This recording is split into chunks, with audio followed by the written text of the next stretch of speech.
Bonjour à tous, j'espère que vous allez bien. Dans cette vidéo, nous allons voir comment ouvrir ou alors lancer Tableau. Lorsque vous avez téléchargé et installé Tableau, il faudrait penser à épingler sur votre barre des tâches l'icône de Tableau pour faciliter le lancement de Tableau. Alors, lorsque vous lancez Tableau, il va s'ouvrir, il va ressembler à ceci. Tout de suite, on va lancer Tableau.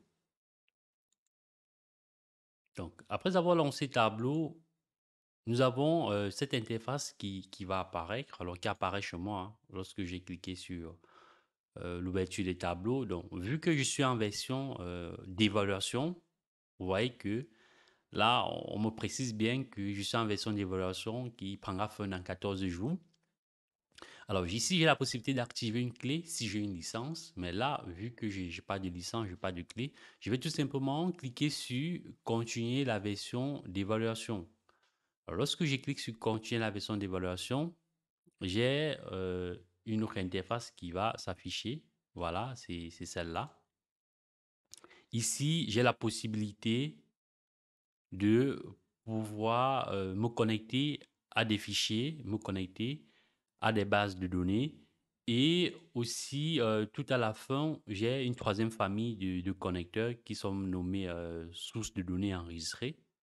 Vous voyez, sources de données enregistrées. Ici, au niveau de sources de données enregistrées, là, ça revient tout simplement à créer des raccourcis vers des fichiers sources qui sont régulièrement utilisés. On verra tout cela. Alors, concernant la première famille de fichiers, si nous cliquons sur le plus, là, nous avons la possibilité de nous connecter à différentes familles de fichiers, que ce soit des PDF, du TXT, du CSV, du JSON, de l'XML, etc. Vous voyez qu'on a plusieurs possibilités. Voilà. Et si nous revenons sur la famille base de données ou serveur, en cliquant sur le plus,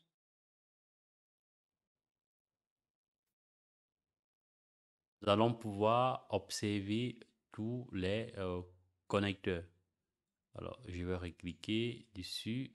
On va patienter un tout petit peu euh, que cela s'affiche. Voilà. Donc, nous avons la possibilité de nous connecter à des serveurs, que ce soit du Google BigQuery, Google Analytics, d'IBM, MariaDB.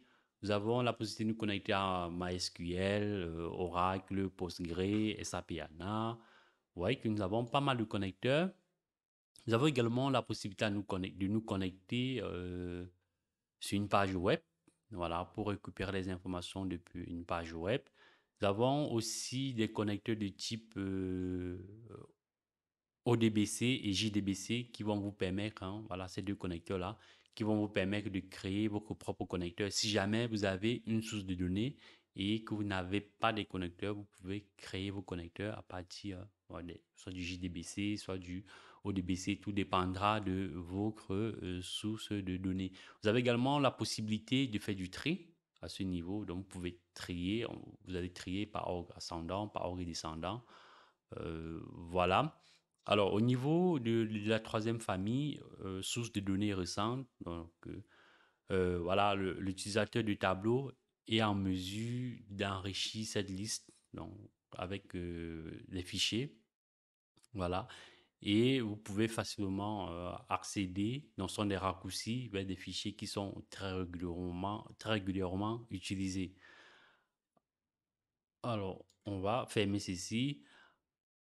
Alors, donc là, vous avez l'interface. Donc, si vous avez l'accélérateur, voilà, et si vous avez des régions, des indicateurs mondiaux, bon, là, on va importer nous-mêmes nos propres données pour pouvoir travailler. Merci d'avoir regardé cette vidéo. Je vous dis à très bientôt pour la suite de cette formation.